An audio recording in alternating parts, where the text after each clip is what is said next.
Is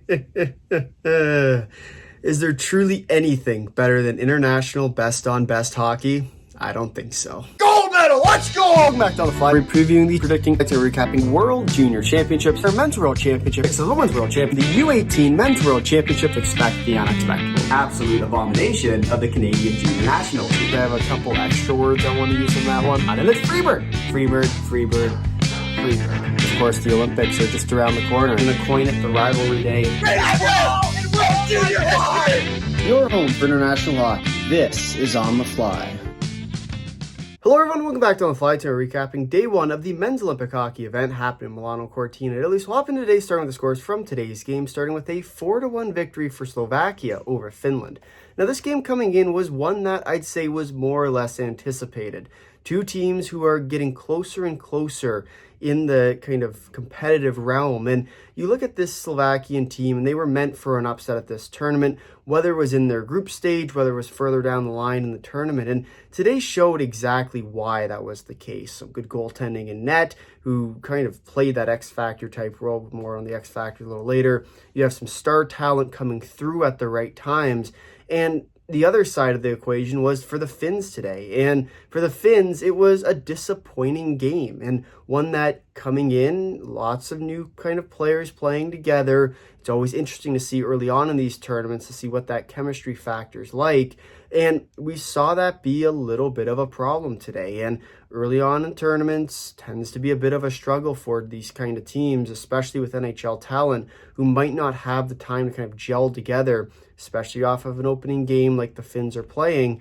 It is a bit of a cause for concern. And looking forward in the tournament, yes, the Finns are going to get better. They're going to find their game. Like we saw what happened at Four Nations. We saw them kind of get better and better as the games went onward. But even in that opener at Four Nations, the Finns didn't play all that well. And I think you look at this game against the Slovaks where they didn't play all that well either for this Finnish team, but they still put together a half-decent performance. They showed that they were the better team, and unfortunately today just got a little bit goalied at the very end, and that was kind of the difference maker in this game. And for the Slovaks, it was a near perfect game from them, and one that they were kind of on the hunt for, right? Coming into these tournaments, a team that's looking to pull off the upsets, you need a few key things if you're going to be able to beat teams like the Finns, like the Swedes, Canada, the US, the Czechs, the Swiss, I'd include in there as well, is you need a good goaltender in net, and that was a huge check mark today for the Slovaks.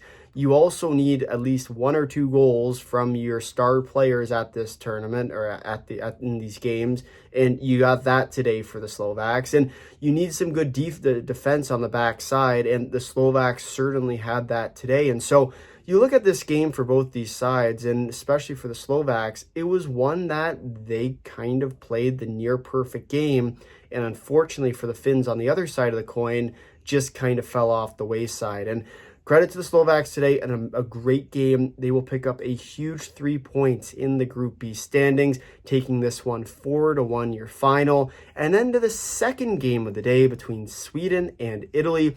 And in this game, it was kind of a surprising one as well. And you saw some definitely amazing type performances from the goaltender Damian Clara, who more or less put the Italian team on his back. And yes, you can say, well, the game was close. They scored 2 goals, made it tighter. But in reality, this game should have been more like 6, 7, 8, 9-2 as the final score, because you look at the way that this game played. If the goaltender isn't there, if they have a weaker goaltender or one that didn't play nearly as well as Clara did in this, it would have been a very different outcome. And the Swedes today, they played really well, and unfortunately just didn't quite get the finishes. And outside of a few fluky goals where you'd obviously want those goals back, and a few kind of defensive mishaps kind of leading to those goals, you want those mistakes back. But in the end, you look at the overall game for the Swedes, and it was a dominant one against a relatively weaker Italian team. But the one thing I will say about this game for the Swedes is,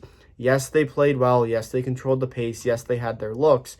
They do need to clean up those mistakes, because those mistakes, yes, you can make them against a team like Italy, where they scored today. If you play them again, they're probably not scoring those goals. But you play that effort against the Slovaks, you're going to get countered. You're going to have those games like how the Finns did today, where those mistakes are going to end up in the back of your net. You play against the Finns in the same capacity, those mistakes are also going to end in the back of your net. And so for the Swedes, especially at this tournament moving forward in their own group, they do need to clean it up defensively, especially in their own end. There were quite a few turnovers today, and even with the Italians playing a relatively defensive style, you do have to be very careful of that, especially when you go and play the better teams at this tournament, because every mistake you make will eventually end up in the back of your net. Something to keep an eye on for the Swedes as they move forward in the tournament. But the Italians today, a really good game, and just going up against a better team is more or less the eventual story of this one. A 5-2 win for the Swedes. They will pick up the 3 points in the standings for Group B. And then we'll shift over to the news now. We'll start here with Finland. They are doing it again. And it's another disappointing loss to start off the tournament. The one nice thing for this Finnish squad is that they don't necessarily have to worry about it too much in terms of the grand scheme of the standings. Obviously, you automatically make that kind of qualification quarterfinal round. So for the Finns, yes, it's a loss today, and yes, you still control your destiny at the end of it. If you can go and beat the Swedes, you're in a much better spot, assuming the Swedes can beat the Slovaks, which should still happen. I'd be surprised if it doesn't. But you look at the Finns' path now, they have a chance to still end up where they should be in the group. It's going to eventually come down to goal differential for them, and a -3 game is definitely a tough result to have against the Slovak squad, but it is one that I think they can definitely come back from. And so we'll see whether or not they're going to be able to find their game through the rest of this tournament, as they do look to try and climb the rankings and get back into that second spot in Group B, try and get themselves out of the kind of that problem situation down in the qualification round, because they are going to want those points back. But in the end, they do still make the playoffs automatically. They still have a chance at this tournament, but it will be interesting to see if they can find their game, especially in their next few games where it's super important to do so, and then down the line and for the rest of the tournament. The Finns are doing it again at this tournament, starting relatively cold against the Slovaks. Then for Slovakia with the X factors today, and you look at when you come into these tournaments as an upset team, you look for obviously the few things, but also you need your best players to be your best players. And we talked about 3 guys pretty extensively in our preview. Hlavai, the goaltender for the Slovaks, was an important piece today, but he was the critical piece today for this team. He put the team on his back, especially when the Finns had their offensive looks, then shut the door. Of course, Slovaks end up getting their chances, and when they got their chances, you always looked for 2 guys at this tournament to kind of lead the charge. Dalibor Dvorsky and the 2022 Olympic tournament MVP with Juraj Slavkovsky. Those 2 guys both had goals today, and you look for them to kind of be that leading force on this team. A huge part of this Slovakian squad, not only now in this game against the Finns, but also down the line in the tournament if they are going to pull off an upset against the Swedes, because they very much could. And you look to their game against Italy today, where the Italians made it pretty close against the Swedes.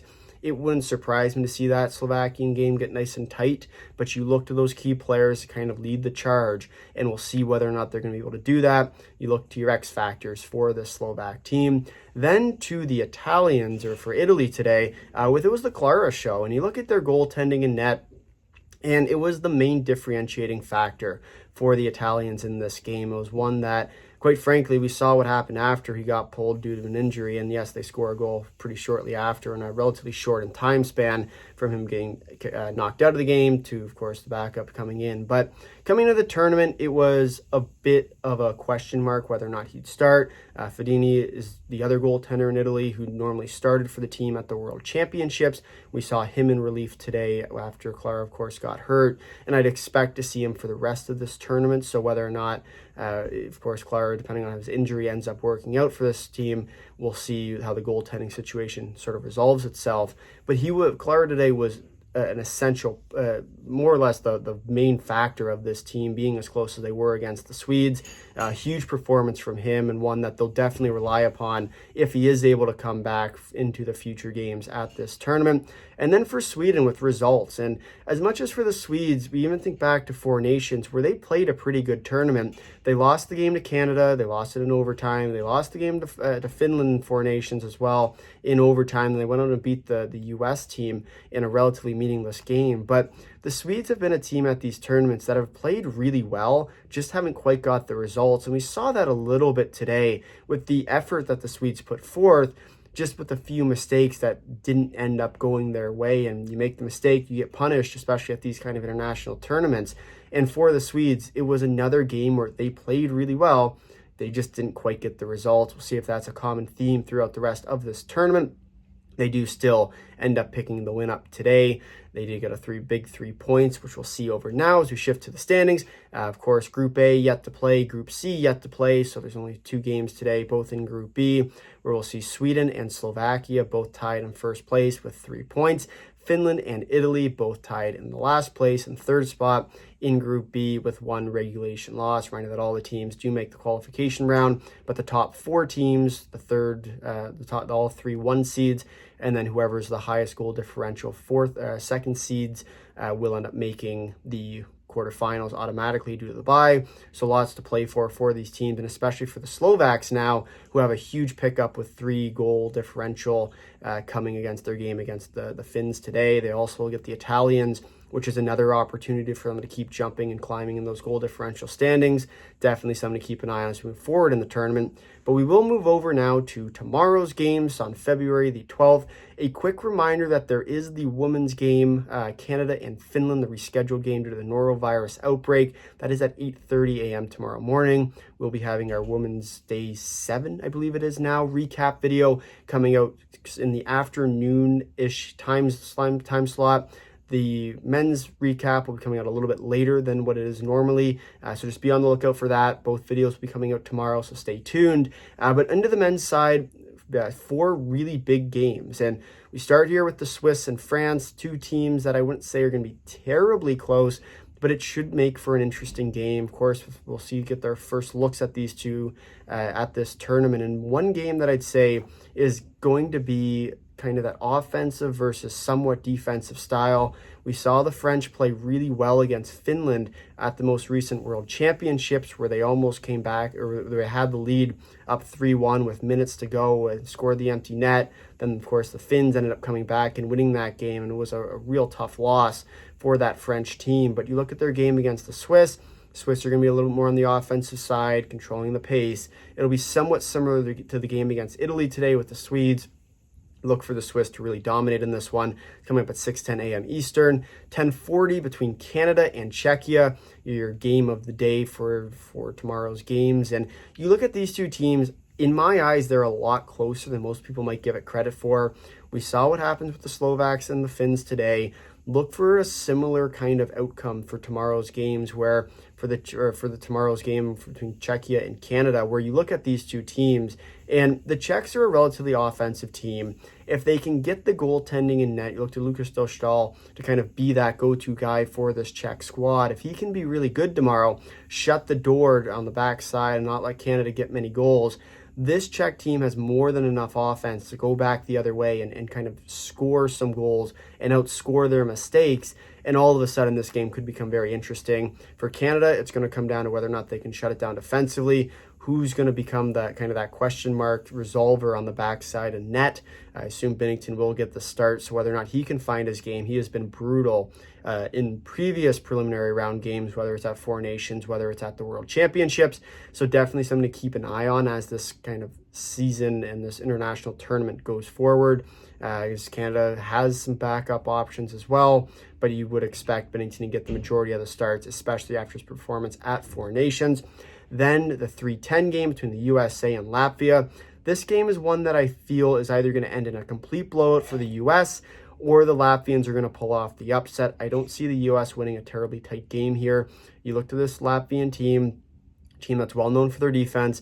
good quality starts in goal as well. Something to keep an eye on whether or not this Latvian team is going to pull off the upset against the U.S. team. Definitely want to keep an eye on, but I do expect the U.S. to dominate this game and end up taking this fairly handedly.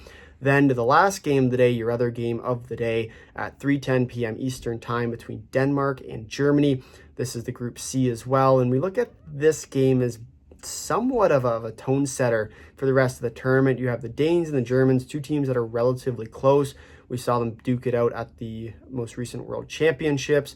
Obviously, look at this German team now. They've picked up quite a few pieces, and so I think that's going to kind of be that X factor. Look to a guy like Leon Draisaitl to really put this German team over the edge in this one. For the Danes, you're going to look for them to play, try and collapse it defensively, work back off the rush, and find that offensive game. For the Germans, they're going to be all offense all the time. We'll see if they're going to be able to find that back of the net, because if they don't, it could become a very long game.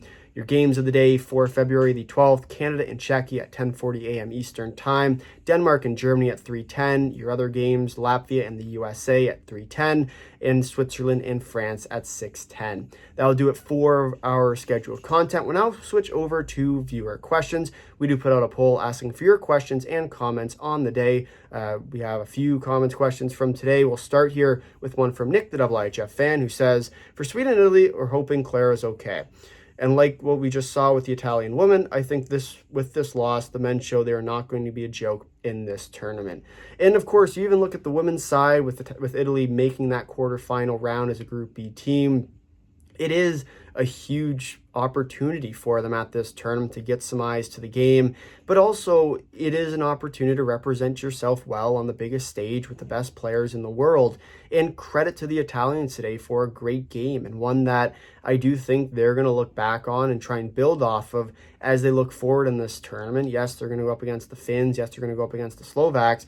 Two teams that I'd say are a little bit closer in skill level to them. And despite being dominated for most of that game, they found their looks and they capitalized when they got those opportunities. Something they're going to look for the rest of this tournament, see if they can continue that. A big performance today from the Italians, falling just short to the Swedish team. Then we'll go to the second comment from today from Juho Iskinen 5769, who says, opinion for Jalonen switching sides, and if Finland had Jalonen back as a coach, could something be different for Finland? And it is a fair question. And for those who don't know, Jalonen is the coach of the Italian team now, a long tenured coach of the Finnish program, and one that is the inventor of what we like to talk about on this channel as the Finnish trap style game. And you look at it in particular, we saw it today quite a bit for the Italians, just how well structured they were on their defensive side. And when you're playing against better teams, we've seen it also with Latvia these last few years as they kind of grown their program. But you put that system in for the Italians, that you know they're going to get dominated. But when you get those opportunities and you find yourself coming back off the rush, that's where teams like Italy can become so dangerous. And that's exactly why I think Italy was as close as they were today. It was a lot of structured hockey, a lot of offensive chances coming off of good defensive play. But it's also about kind of knowing who your team is, and credit to Italy today of playing within themselves, not going too far outside their range, especially when you're playing against the Swedes, who are hands down the better team at this tournament. Then we will go to Lego Sport Highlights, who says, does France have a chance versus Switzerland tomorrow? And you'll hear some varying answers across the board. Some people are a lot higher on France than I am, but for me, I think I'm also a lot higher on Switzerland than most people are.